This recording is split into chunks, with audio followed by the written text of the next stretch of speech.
and I've got a pretty silly imagination, so I always wondered what would happen if Twitter fell into the time vortex from Doctor Who, and the weird shit that would come out of it. So, picture Twitter falling through the time vortex. Conversation would be great and trolling fucking hilarious.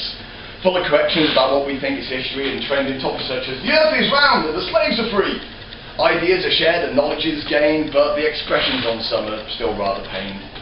Every ape cringes when he reads how he reigned, and those liberated from the Bastille rejoice how they've been saved. Galileo and Koch share theories of stars, and this catches the attention of Bruno Mars, picked up in turn by Russian tsars and handy for Rushdie who's currently laying low in Bath.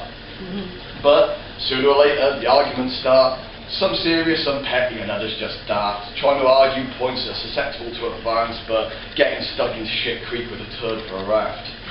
Jesus is on the hunt looking for Hitchens. Please allow me to absolve you of all your sins. Son of Jesus, don't take a piss. You know as well as I your dad's a murderer and a rapist. This carries on for days on end, and it's brought to a stop by Kafka and Tony Benn. Soon enough though it all starts up again, but now the aggression's aimed at Ho Chi Minh. Emily Davison, though committed, finds it hard not to be nice, but that soon changes when confronted with Katie Price. So much work undone, you dull orange slag. Oh, get back under the horse, you turn of the century hack. And Beethoven is seething of the Emperor Napoleon, which has caught the eye of Cardiff from the Kings of Leon. The anger is such that it's overshadowed the discovery of Freon, so Marie Curie tells them all to go fucking do one. Everyone tweets Finney to say they wish they were dead, and then Da Vinci slips up and admits he's been on the net. He's been up for 6 nights with Winehouse and the Pet, and his Instagram pictures have been retweeted to death. But then there's Mosley and Clapton on a huge racist session. The EPL love it, and then up pops Luke Besson. Luther King joins in to teach them a lesson, and the cowards back down and pretend, well, we're just messing. Agatha Christie deems us all guilty as we all held a knife, and Oscar Wilde's folks grumbled of his lack of a wife. Biblical cripples gripe when cured of their strife. Oh, my begging career's over. Fuck my life.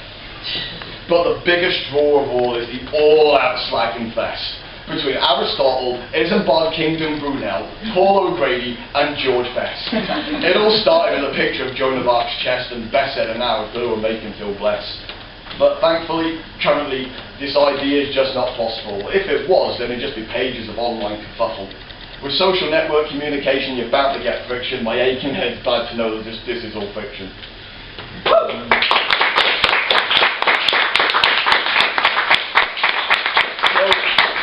For my sins, I'm also a musician, and I've got a bit of a habit, and always have since I was a kid, of making mixtapes.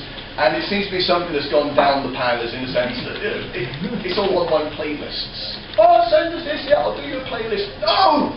Get a cassette, put it in a cassette player, and do the work.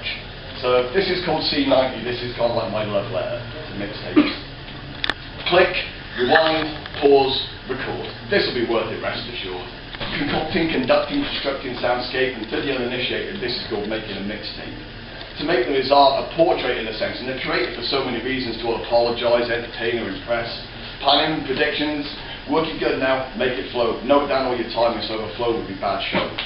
Now, can I get away with NWA and maybe a sprinkle of Queens of the Stone Age? Add some Rage Francis Sage now, which version used convex concave? Dave Burbank Quartet is the next in hand, and could follow that with Dutch College Swing Band. Specials or Carcass? Nah, I'll go for Red Fang. Surround them with Wagner, Screaming Jay and Quicksand.